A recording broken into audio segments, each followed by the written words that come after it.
اللہم صل علی سیدنا مولانا محمد وعلی آل سیدنا مولانا محمد حبیبنا شفیعنا سیدنا مولانا محمد وعلی آل سیدنا مولانا محمد صلی اللہ تعالی علیہ وسلم۔ دیکھیے وقت صرف 15 منٹ ملا ہے اور اس 15 منٹ کے اندر 2-3 منٹ گزر چکا ہوگا اور 14 منٹ میں میری تقریر ختم ہوگی۔ میں بوجھ بننا نہیں چاہتا ہوں کہ نہ اراکین جلسہ پر نہ سامعین پر، اور یہ میرے مزاج میں داخل ہے۔ میں بھرپور اپنی زندگی میں پوری کوشش کر رہا ہوں کہ میں کسی کے اوپر بوجھ کسی جگہ نہ بنوں۔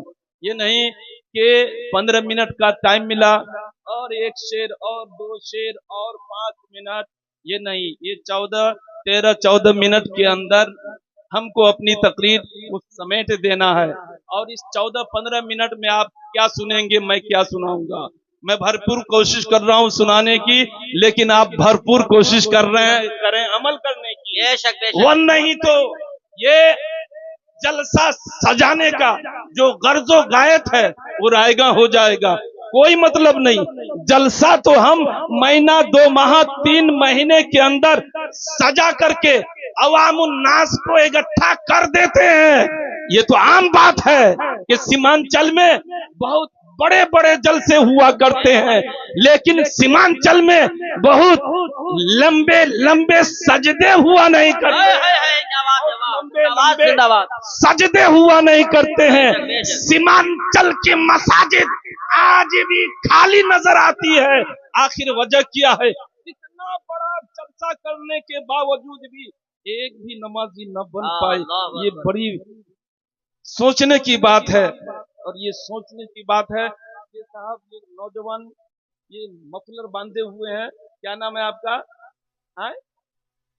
آئیے تو تھوڑا سا ادھر آئیے، قریب آئیے، میں آپ کے قریب جا رہا ہوں، آپ میرے قریب 15 منٹ تک جلدی آئیے۔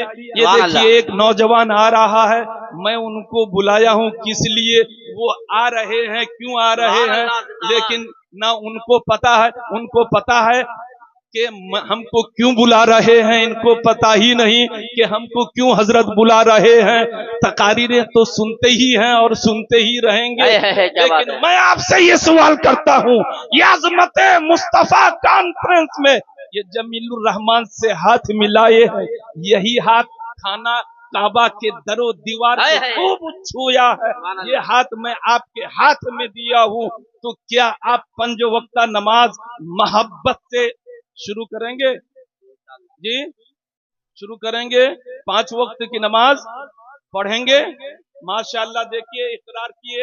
اب میں ان کا ہاتھ پکڑ کے دعا کر رہا ہوں کہ اللہ تبارک و تعالی ان کو 5 وقتہ نماز پڑھنے کی توفیق عطا فرمائے۔ آمین آمین۔ رخص ان کے والدین نہیں ہیں، ان کے والدین کے ہر ایک چھوٹے بڑے گناہوں کو بخش دے۔ آمین آمین آمین۔ اللہ اکبر۔ جن کی اولادیں زمین پر سجدہ ریز ہوتی ہے اور ان کے والدین کو قبر سے عذاب اٹھا لیا جاتا ہے، اس لیے کہ اولادیں یہاں پر بارگاہ الہی میں اپنی پیشانی کو جھکا کر کے رب کی بارگاہ میں مغفرت کی دعا مانگ رہی ہے کہ یا رب میرے والدین کو تو بخش دے، میرے ماں باپ کو تو بخش دے، میرے ماں باپ دنیا में गर्चे गुनहगार थे, सियाहकार थे, बदकार थे, लेकिन या अल्लाह तू बख्शने वाला परवरदिगार है, मैं उनकी औलाद हूँ। नाहल था अजमत मुस्तफा कॉन्फ्रेंस में मैं वादा किया हूँ नमाज पढ़ने के लिए। या अल्लाह मैं फजर से नमाज शुरू कर दिया हूँ, मौला तू बख्शने वाला परवरदिगार है, मेरे वालिदैन को कब्र में आजाब मत देना। उलमा फरमाते हैं कि कब्र में बहुत सख्त आजाब दिया जाता है। बेनमाजियों की कब्र को, बेनमाजियों की कब्र पर एक सांप ऐसा मुसल्लत कर दिया जाता है। एक रिवायत में आया है कि उसके एक एक नाखून 80-80 गज के हैं। एक रिवायत में ये आया है कि एक एक नाखून 70-70 गज के हैं। एक मर्तबा उस बेनमाजी की कब्र पर डंक मारते हैं तो उसको 70 गज जमीन के अंदर धंसा दिया जाता है। फिर दूसरी मर्तबा डंक मारते हैं तो 70 गज जमीन के अंदर से उसको निकाला जाता है और ये अजाब कयामत तक उसको दिया जाएगा, कयामत तक दिया जाएगा। मुसलमानों, हाथों को लहरा करके अगर आप किसी जलसे में वादा कर लें, किसी आलिम दीन के पास, किसी मुफक्किर इस्लाम के पास, कि हजरत आज से मैं तौबतुन नसूहा पढ़ लेता हूँ, अस्तगफिरुल्लाह रब्बी मिन कुल्ली ज़ंबी व अतूबु इलैह, हजरत आज से नमाज मैं छोड़ूंगा नहीं, नमाज अदा करूंगा। लेकिन नमाज के बारे में बहुत कहा जा रहा है, फिर भी वही हाल है। माँ बाप के नाम पर जलसा करने वाले नौजवान, माँ बाप के नाम पर जानवर ज़बह करके खिलाने वाले नौजवान, माँ बाप के नाम पर सदका फितरा करने वाले नौजवान, माँ बाप के नाम पर दौलत को लुटाने वाले नौजवान, कान खोल कर सुन लो, जब तक तुम नमाजी नहीं बनोगे तब तक तुम्हारे वालिदैन की रूह कब्र में खुश नहीं होगी। नारे तकबीर, नारे रिसालत, रसूल अल्लाह, अज़मत मुस्तफा कॉन्फ्रेंस, हज़रत अल्लामा अलहाज जमीलुर रहमान साहब की सरज़मीने पाशगाशी जिंदाबाद जिंदाबाद। मैं यही सोच रहा था, काश घंटा 2 घंटा का वक्त मिल जाता तो आज नमाजियों की लाइन लग जाती। इस तरीके से लोग आज तौबा व इस्तिग़फ़ार पढ़ करके अपनी आक़िबत को संवार लेते। लेकिन याद रखिए मेरे दोस्तों, मेरे नौजवान भाइयों, हम तो दुनिया में माँ बाप को तकलीफ नहीं दिए, और जो नौजवान माँ बाप को तकलीफ देते हैं वो बिल्कुल होश में आ जाएं। माँ बाप को कभी तकलीफ मत दीजिएगा, अगर तकलीफ दिए तो मामला बेकार हो जाएगा, बिल्कुल गड़बड़ हो जाएगा। यहाँ भी आप परेशानी के आलम में मुब्तला रहेंगे, यहाँ से जाने के बाद भी परेशानी के आलम में मुब्तला रहेंगे। माँ बाप को राजी कर लीजिए, माँ बाप राजी हो गए तो रब राजी हो जाएगा। जब रब राजी हो जाएगा तो इंशाअल्लाह ताला आपका अच्छा ठिकाना होगा, बेहतर से बेहतर ठिकाना होगा। लेकिन माँ बाप को राजी कीजिए, और अगर माँ बाप की नाफरमानी करते ही रहेंगे तो मामला बेकार हो जाएगा। इन्ना दीना इंदल्लाहिल इस्लाम, बेशक दीन अल्लाह के नजदीक इस्लाम है। हम मजहब मानने वालों,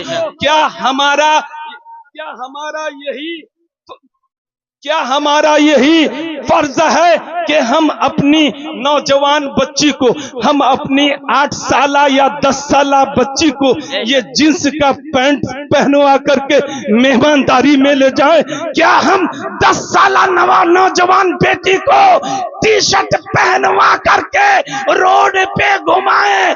नौजवानों, गैरत हो ऐसे माँ बाप पर। जो माँ बाप ये टी शर्ट खरीदने के लिए जाते हैं अपनी बच्ची के लिए, जो माँ बाप पैंट बुशर्ट खरीदते हैं अपनी बच्चियों के लिए, वो खरीदना हराम, बच्चियों को पहनाना हराम, बच्चियों को पहनाना हराम, बच्ची को पहनना हराम। जब तक वो पहनी रहेगी तब तक उनके नामे अमाल में गुनाह लिखता जाएगा, गुनाह लिखा ही जाएगा। गुनाहों से बचिए। आज पिंडाल के अंदर जितने लोग छोटे बड़े बच्चे बूढ़े बैठे हैं, सबके सब के नामे आमाल में नेकियां ही नेकियां लिखी जा रही है। जो लोग साइड से पिंडाल के अंदर खड़े हैं उनके भी नामे आमाल में नेकियां ही नेकियां लिखी जा रही है। घात वो घात जिस घात में बात हो, बात वो बात जिस बात में बात हो, लुत्फ उस बात का आज की रात है। फिर हक ने कहा जलवे मेरे देख ले, तू मुझे देख ले, मैं तुझे देख लूं, देखने का मजा आज की रात है। अदू चलकर खाक हो जाए मगर हम तो रजा, जब तक दम में दम है जिक्र उनका सुनाते जाएंगे। अस्सलाम वालेकुम।